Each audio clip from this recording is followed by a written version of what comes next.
جھریاں پڑ جائے گی، کیونکہ قرآن کہتا ہے لقد خلقنا الانسان فی احسن تقویم، ہم نے انسان کو خوبصورت بنایا، ثم رددناہ اسفل سافلین، اور پھر اس کو بڑھاپے کے گڑھے میں ڈھکیل دیا۔ ان بوڑھوں سے جا کر کے پوچھو نا جن کو بڑھاپا آ گیا، ان بوڑھوں سے جا کر پوچھو جن کو بڑھاپا آ گیا، کسی کے گھٹنے میں درد، کسی کی کمر میں درد، کسی کے پیر میں درد، کھانستے کھانستے پوری رات گزر جاتی ہے۔ جو اپنی راتوں کو آوارگی اور عیاشیوں میں گزارتے تھے، آج وہ راتوں کو موت مانگ رہے ہیں، چادروں کے اندر چھپ چھپ کر رو رہے ہیں۔ پوتے کو آواز دیتے تو پوتا بولتا ہے دادا بعد میں آتا ہوں، بیٹے کو آواز لگاتے تو بیٹا بولتا ابا بس تم کو یہی پڑی رہتی ہے۔ بولو ایسے دردناک بڑھاپے سے لوگ گزر رہے کہ نہیں گزر رہے؟ میری قوم کے جوانوں، جاتے جاتے یہ میرے دل کا درد میں تمہارے دل پہ منتقل کر کے جانا چاہتا ہوں، سن لو۔ اگر جوانی میں آوارگی کرو گے، جوانی میں عیاشیاں کرو گے، جوانی میں اللہ کی نافرمانی کرو گے، جوانی میں خدا کی قدرت کو چیلنج کرو گے، جوانی میں نہ اللہ رب العزت کی نافرمانی کر کے اللہ کے عذاب کو چیلنج کرو گے، تو اللہ بڑھاپے کے اندر وہ دردناک عمر دے گا کہ موت مانگو گے تو موت بھی نہیں آئے گی، عزت جائے گی، بستروں میں چھپ چھپ کر کے رو گے۔ اس وقت عبادت کرنا چاہو گے تو عبادت کی توفیق بھی نصیب نہ ہوگی۔ لوگ سوچ رہے ہوں گے یہ بڈھا جلدی مرتا بھی نہیں، یہ صورتحال سب کے ساتھ پیدا ہوتی ہے۔ اس لیے جوانی میں آوارگی نہ کرو، جوانی میں عیاشی نہ کرو۔ جوانی چلے جانے کے لیے ہے اور بڑھاپا کبھی نہیں جانے کے لیے ہے۔ اس لیے اگر آج تم کتا گولی کھا کر نشہ کر رہے ہو تو ذرا اس کے انجام پر بھی نظر کرنا۔ آج جوانی کے اندر پانی میں آگ لگاؤ گے تو ایک دن یہ جوانی ضرور ڈھل جائے گی۔ اگر جوانی کے اندر تم زنا کے اڈوں کو آباد کر رہے ہو، مستی مذاق میں ڈوبے ہوئے ہو، تو یہ جوانی چلی جائے گی۔ جوانی بہت مختصر وقت کے لیے آتی ہے، جوانی بہت شارٹ ٹائم کے لیے آتی ہے، یہ جوانی جائے گی۔ 16 سال سے جوانی شروع ہوتی ہے اور 40 سال پر یہ ختم ہونے لگتی ہے۔ اللہ اکبر، اتنے مختصر وقت کے لیے جوانی آتی ہے، اس میں آوارگی نہ کرو خدا کے لیے۔ مگر وہ جوان جو اپنی جوانی کو اللہ کی عبادت میں گزارے، وہ جوان جو اپنی جوانی کو پاک دامنی میں گزارے، وہ جوان جو اپنی جوانی کو نشے سے بچتے ہوئے گزارے، وہ جوان جو اپنی جوانی کو ظلم سے بچتے ہوئے گزارے۔ یعنی آج کل کے چھوکرے 16 17 سال کے کتا گولی، شراب، دادا گیری، گنڈا گردی، ایک دوسرے کو مار پیٹ، بکری پر جھگڑا ہوتا ہے اور کسی کا قتل ہو جا رہا ہے مالے گاؤں۔ کیا ہو گیا؟ بکریوں سے زیادہ کیا انسان کی جان قیمتی نہیں ہے؟ میری قوم کے وہ لڑکے اگر یہ سمجھتے کہ میں اپنی جوانی کی قوت کی بنیاد پہ اس کو دباؤں گا، اس کو دباؤں گا، اس کو قتل کروں گا، تو سن لو، جس نے ایک انسان کو قتل کیا گویا اس نے پوری انسانیت کو قتل کیا۔ آپ قتل کو سمجھتے کیا ہے؟ کعبۃ اللہ کو اگر شہید کیا جائے، معاذ اللہ ثم معاذ اللہ، کعبۃ اللہ کی حرمت سے کھلواڑ کیا جائے تو اللہ اتنا ناراض نہیں ہوتا جتنا کسی مسلمان کے قتل سے اللہ ناراض ہوتا ہے۔ لوگوں نے مسلمانوں کی ایک انسان کی جان کو بہت ہلکا سمجھ لیا اور جوانی کے نشے میں اتنے ڈوب گئے کہ چھوٹی چھوٹی باتوں پہ تلواریں چل رہی ہیں۔ میں تلوار چلانے والے لڑکوں سے کہتا ہوں، ایک دن تم کو بھی بڑھاپا آئے گا، تم بھی جوانی سے ایک دن چھٹکارا لوگے، اور جوانی تمہاری مرضی سے نہیں جائے گی، جوانی آتی بھی اللہ کی مرضی سے اور جاتی بھی اللہ کی مرضی سے ہے۔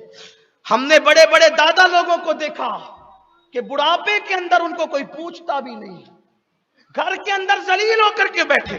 میں نے دیکھا ایسے لوگوں سے میری ملاقات ہوئی، میرا ہاتھ پکڑ کر نام لے سکتا تھا، لیکن غیبت کرنے نہیں بیٹا، آپ کی اصلاح کرنے بیٹھا ہوں۔ نام لوں گا تو غیبت ہوگی، میں کسی مسلمان کی عزت سے کھلواڑ کرنے نہیں آیا، اصلاح معاشرہ کے نام پہ میں کسی کی عزت اچھالنے نہیں آیا، مجھے تو آپ کو نصیحت کرنا ہے صرف۔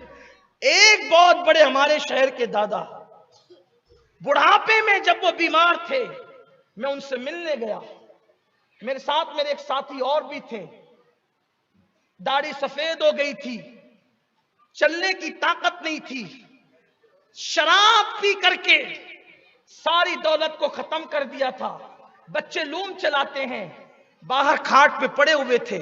میں گیا، میرا ہاتھ پکڑ کے رونے لگے، اور کہا اتنی دعا کر دو کہ اللہ مجھے معاف کر دے۔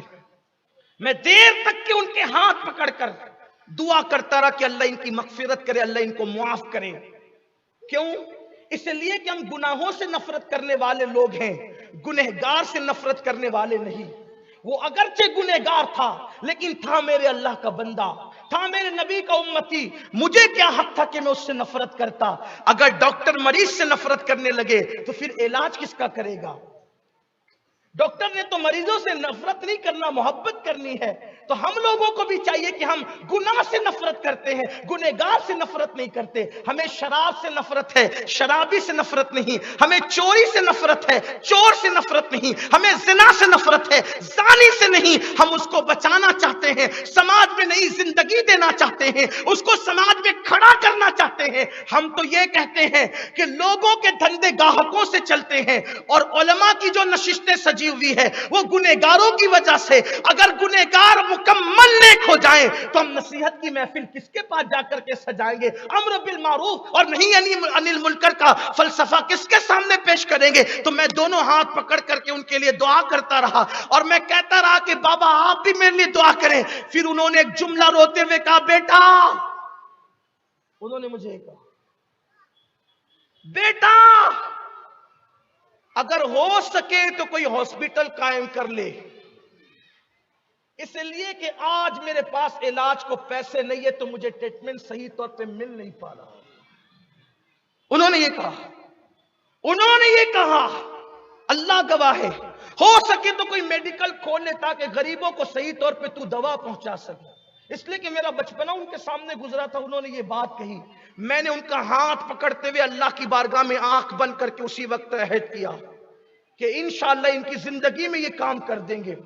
لیکن زمین خریدی تو اتنا وقت چلا گیا کہ ان کی زندگی میں تو وہ کام نہیں ہوا، اور بالآخر ان کا انتقال ہوا۔ لیکن ان کے اوپر اللہ رحم کرے کہ ان کو احساس تھا گناہوں کا۔ اللہ نے رمضان المبارک میں ان کو موت عطا فرمائی، اور شاید جمعہ کا دن تھا ان کو موت آئی۔ اس کا مطلب یہ تھا کہ وہ بندہ گیا تو جنتی ہو کر گیا، کیونکہ آخری میں توبہ کر لی۔ لیکن تھی بڑی دردناک بات، اگر تم لوگوں سے عبرت حاصل نہیں کرو گے میری قوم کے جوانوں، تو تمہاری زندگی عبرت بن جائے گی۔ جوانی میں تو جو چاہے کر لو، لیکن بڑھاپا تمہیں بھی آنا ہے، ہمیں بھی۔ اگر جوانی نیک بن کر کے گزارو گے، انشاءاللہ بڑھاپا قابل رشک ہوگا۔